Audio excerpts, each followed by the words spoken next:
Padre, sou católica, desde muito pequena participo da igreja, mas tenho muita dificuldade de entender como é que nós podemos crescer em Deus.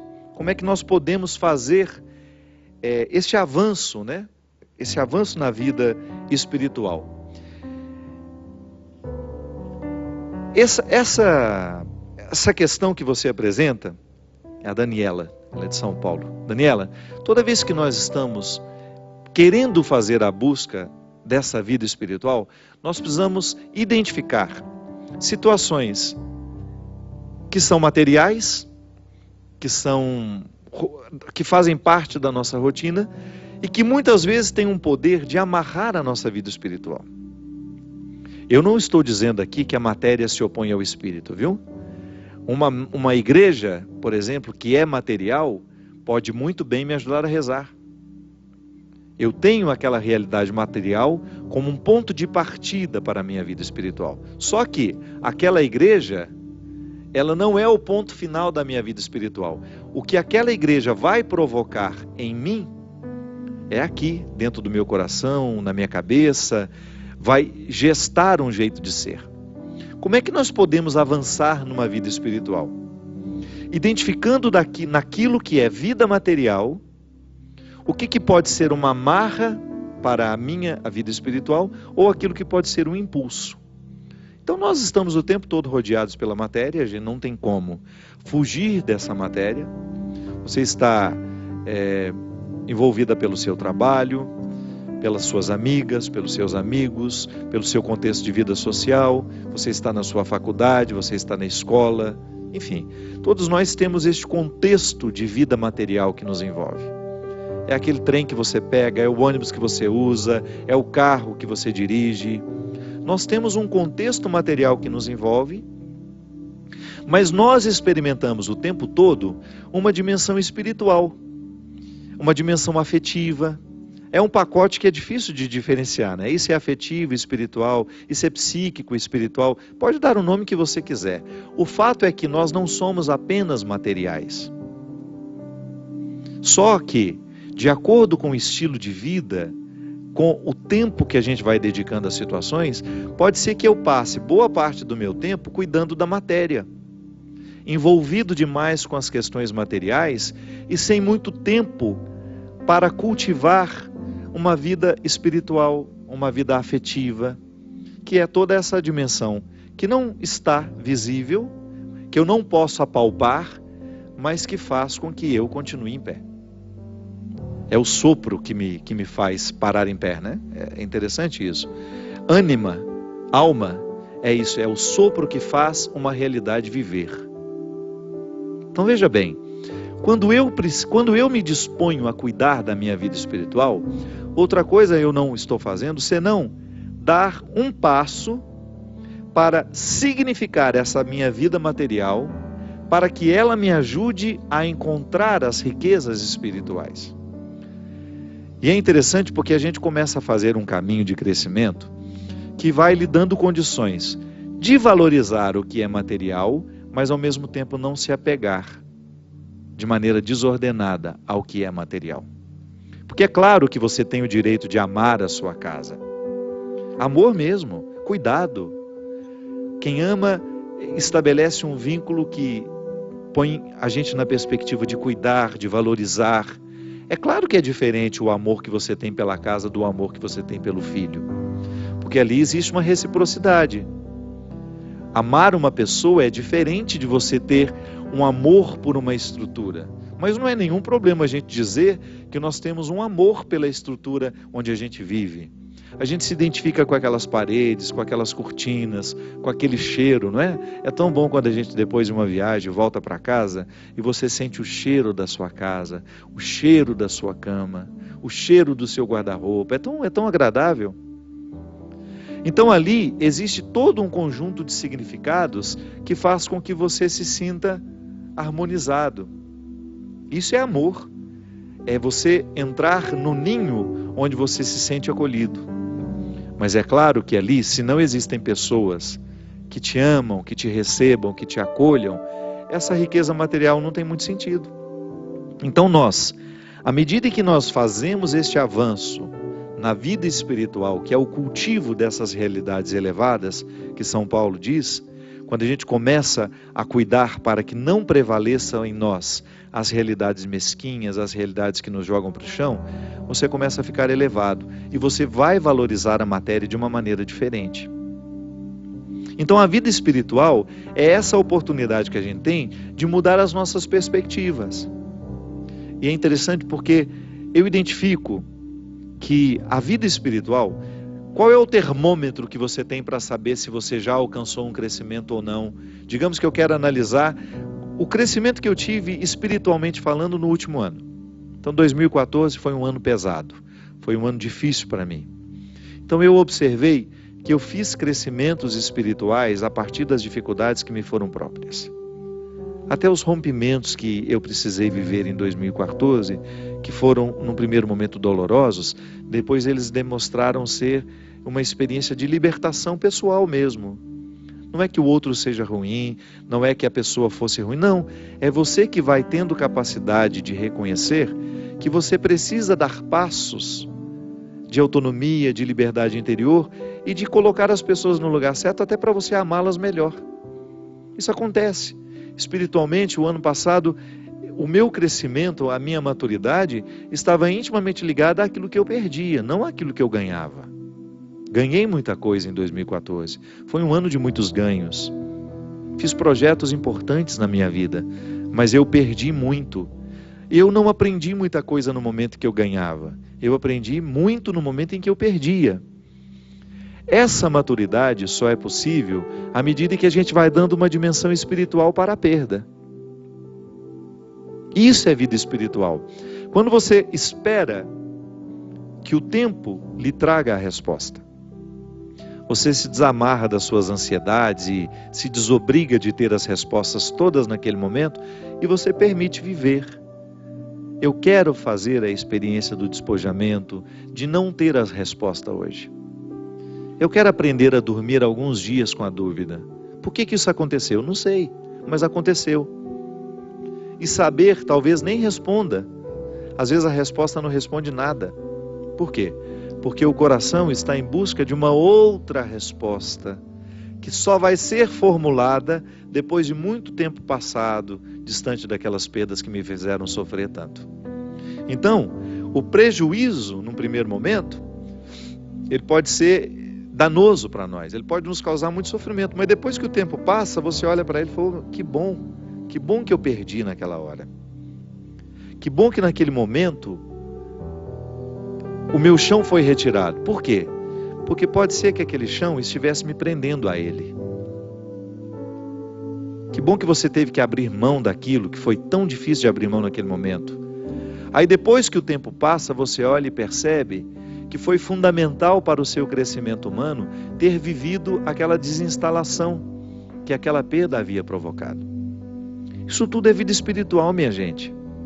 Porque a vida espiritual, na verdade, é a leitura que você faz de tudo o que a vida material lhe provoca. Então você pode muito bem viver perdas materiais e não fazer nenhuma leitura dela, e aí você não tem o crescimento espiritual, ou você pode perder materialmente, faz uma leitura dessa perda material e cresce espiritualmente. Padre, eu perdi o meu filho e não vejo nenhuma vantagem em ter perdido o meu filho. Eu só enxergo prejuízo. Sim, eu também. No momento em que eu vejo uma mãe lamentando a morte do seu filho, eu só vejo prejuízo. Mas vai conversar com essa mãe um tempo depois. A dor de ter perdido o filho não modificou. Pode até ter modificado a saudade, vai ficando mais leve, né? O tempo vai ajudando a curar. Mas ela começa a alcançar algumas dimensões do seu coração que aquele sofrimento só poderia fazer. Aí de repente ela descobre tantas dimensões da vida dela, que aí você identifica que aquele filho soprou uma vida naquela mulher no momento da dor. É impressionante, minha gente. Basta a pessoa permitir que isso aconteça. Porque às vezes nós ficamos tão amarrados à nossa dor, e existe um fato que às vezes também nos prejudica muito, que é aquela obrigação de sofrer que às vezes a gente tem, Tem gente que já poderia ter superado o luto há muito tempo, mas acha que não pode. Tem medo do que o outro vai pensar. Tem medo de como o outro vai... Nossa, ela perdeu um filho e ela já está nessa alegria toda. Então nós estamos tão amarrados ao que o outro está pensando sobre nós, que muitas vezes nós não nos permitimos dar esse avanço na vida espiritual, porque ficamos amarrados nessas mesquinharias. Então, quando eu interpreto até a perda de um ente querido como uma oportunidade de recrutar dentro de mim forças, coragem, disposição, fé, eu estou dando uma dimensão espiritual àquela perda material. Que a perda de uma pessoa é também matéria. É o corpo que deixa de andar pela casa, é o corpo que já não mais se senta à mesa para tomar as refeições junto com você, é o corpo que você deixa de abraçar, que você deixa de cuidar, que deixa de dormir ao lado. Tem toda uma dimensão material. E é claro, tem a dimensão afetiva, psíquico, espiritual, que depois você vai administrando junto. É tudo de uma vez. Pode ser que num primeiro momento o que mais nos doa, o que mais seja difícil de administrar, seja essa perda física mesmo. É o outro que deixou de existir. É o outro que deixou de viver, de estar aqui ao meu lado. Mas enfim, nós não podemos mensurar o tamanho de uma perda. O tanto que a gente perde no momento que perde. É impossível. Essa conta não fecha nunca. Agora, que as dificuldades da vida, as perdas materiais, nos ajudam a construir uma vida espiritual bem solidificada, eu não tenho dúvida disso. Vejo o tempo todo acontecendo ao meu lado. Pessoas que estabeleceram um crescimento fantástico na sua vida espiritual, porque souberam administrar as suas perdas e os seus limites. E aí nós vamos fazendo, Daniela, é como se a gente montasse um itinerário de crescimento. Você começa a perceber, por exemplo, o que está segurando, impedindo o seu crescimento espiritual. Porque como é que nós podemos analisar uma pessoa espiritualmente mais elevada? É quando ela é mais preparada para perder. Se você quiser saber como é que eu sei que uma pessoa está espiritualmente elevada, é a capacidade que essa pessoa tem de perder materialmente. Pode parecer uma contradição, mas não é. Desde o início do cristianismo, quando você tem lá os monges que vão para o deserto, os padres do deserto, que começam a fazer lá a experiência mística do total despojamento, de não terem nem mesmo onde morar, de não terem onde viver, né? Não ter onde reclinar a cabeça, e essa também é uma palavra de Jesus. Você começa a identificar que o cristianismo, que a religião, vou falar de uma maneira geral, porque eu encontro muito esses valores também nos budistas. É impressionante como um budista que leva a sério o seu comprometimento religioso, a sua vida religiosa, ele vai fazendo de tudo para não se amarrar materialmente na vida. O budista também quer essa mente elevada, esse coração elevado. O budista também busca as coisas do alto, que é justamente o estado que eles esperam tanto, que é o nirvana, onde não existe nenhuma ansiedade, nenhuma preocupação. É o estado zen, né? Como eles dizem. Quando você está desprendido de todas as realidades e só você é capaz de viver a leveza do ser. Gente, o cristianismo não quer outra coisa. Essa leveza, esse despojamento é o que Deus vai nos proporcionando a cada sacramento vivido. Você vai lá, confessa os seus pecados, você joga no colo do padre, né? Tudo aquilo que era peso dentro do seu coração. O padre tem o poder de lavar o seu coração de todas as suas iniquidades. Olha que beleza isso, pelo poder sacramental que lhe foi conferido. Ele é ordenado sacerdote do Altíssimo. Ele é um outro Cristo ali agindo, fazendo pelo povo o mesmo que Jesus fazia naquela época. Então, se Jesus perdoava pecado, o padre também pode perdoar, porque a vida do padre está incorporada à vida do Cristo. Mas eu não acredito naquele padre. Mas você acredita no sacramento dele, na vida sacramental dele? Eu, por exemplo, eu sou um padre. Nada pode me ofender mais, do que uma pessoa desrespeitar o meu sacerdócio. Nada pode me desrespeitar mais. Xinga minha mãe, me xinga quem você quiser, mas não atente contra a minha vida sacerdotal. Não venha me dizer que eu sou menos padre por isso. Você não tem o direito de fazer isso, sabe por quê? Eu fui ordenado pela igreja. Eu fui ordenado pela igreja que está intimamente ligada ao mistério de Cristo. Então não é uma opinião sua que vai modificar o que Cristo fez na minha vida. Por isso nada pode ser mais odioso para mim do que uma pessoa colocar em questão o meu sacerdócio. Coloque a mim, coloque o ser humano, mas não o meu sacerdócio. Então, quando eu tenho a oportunidade, como padre, aliviar os seus pecados, você está assumindo essa leveza que lhe proporciona chegar ao alto. Realidades pesadas não nos deixam subir. Não é assim que funciona? Se o coração está pesado, ele fica incapaz de buscar as coisas do alto. Agora, se ele está jogando fora diariamente os lixos que ele vai armazenando, com os relacionamentos que ele tem, com as realidades que vão pesando, sendo doídas, difíceis para ele, ele vai fazendo essa reciclagem no dia a dia e ele continua apto às coisas do alto. É assim que funciona. Não há outra maneira, minha gente. A vida espiritual, em qualquer que seja a religião, se essa religião estiver comprometida com o amor a Deus e o respeito ao ser humano, ela não vai propor outra coisa senão assumir esses valores que nos tornam mais leves e desprendidos. Sabe por quê? É muito mais fácil a gente estabelecer uma vida comunitária, uma vida em civilidade, em uma cidade, por exemplo, quando as pessoas estão leves, quando as pessoas estão mais centradas, quando as pessoas estão mais harmonizadas. A religião deveria ser um processo harmonizador. Deveria nos proporcionar diariamente, pela prática religiosa, a capacidade de nos tornar mais leves. Aí você vai vendo concretamente na sua vida o poder desse discurso religioso que nos convence de que é bom a gente largar aquilo que nos pesa para trás. Você já parou para pensar que muitas vezes na sua vida você emperra o seu crescimento humano porque lhe falta leveza? Às vezes até no trato com o outro. É muito difícil a gente se relacionar com uma pessoa que está pesada o tempo todo, que tem uma sacola de problemas e faz questão de desparramar esses problemas o tempo todo em cima dos outros. Esquece um pouco os seus problemas, fale de outras coisas, seja mais leve ao outro. Às vezes você não está sendo amado, é porque você está sendo chato demais.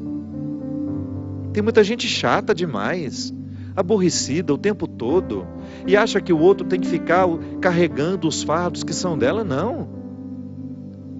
Eu não tenho obrigação de carregar os fardos que são seus. Eu posso até lhe ajudar em muitas coisas. Eu não tenho o direito de jogar os meus fardos sobre o outro. Então, eu não sou leve, não faço questão de ser leve e quero que o outro me leve nas costas. Isso é justo? Não. Então, a vida cristã é sempre uma luz que faz com que a gente seja honesto com a gente. Há situações que o outro nunca poderá me dar. O outro nunca poderá me dar. Há situações que só eu posso alcançar. Há coisas que eu não tenho o direito de pedir ao outro. Sou eu que preciso me oferecer. Isso, minha gente, é uma honestidade que faz muita diferença nos dias de hoje. Porque as pessoas estão muito preguiçosas espiritualmente. Elas estão muito despreparadas emocionalmente. Uma imaturidade o tempo todo. Para com isso. Começa a ser mais realista. Começa a ser mais verdadeiro com você. Você merece essa honestidade. Deixa de ser hipócrita com você mesmo. Que às vezes a gente vai sendo hipócrita com o outro e de repente a gente deixa de perceber que nós estamos sendo hipócritas com a gente mesmo. E essa é a mentira mais nociva. É quando você mente para você mesmo. É quando você joga sobre você diariamente um caminhão de mentiras que nem você acredita. Deixa de bobagem, despoje-se. Jogue fora os seus excessos. Permita que Deus haja no seu coração assim, Da mesma maneira como o Padre age na vida de um fiel, retirando do coração dele todos os excessos, tudo aquilo que não valeu a pena da vida. É tão bom quando você se surpreende com a leveza do seu coração, sabe? Com aquela felicidade, como dizia Guimarães Rosa, felicidade nos acontece, felicidade são horinhas de descuido. É quando você não está nem percebendo e de repente aquela leveza toma conta do seu coração, não tem motivo, não tem razão e você se sente feliz. Isso é fruto de um crescimento espiritual, Daniela, que eu preciso alcançar, que você, que todos nós precisamos. Falta vida espiritual na nossa vida, sobra matéria. Pode observar, nós ocupamos demais o nosso tempo com realidades materiais, com situações materiais, e nos falta aquele tempo reservado à construção do espírito, a essa vida íntima que só Deus pode nos dar. Derrame sobre nós a bênção e a proteção do céu. Ele que é Pai, Filho e Espírito Santo. Amém. Até a semana que vem, se Deus quiser.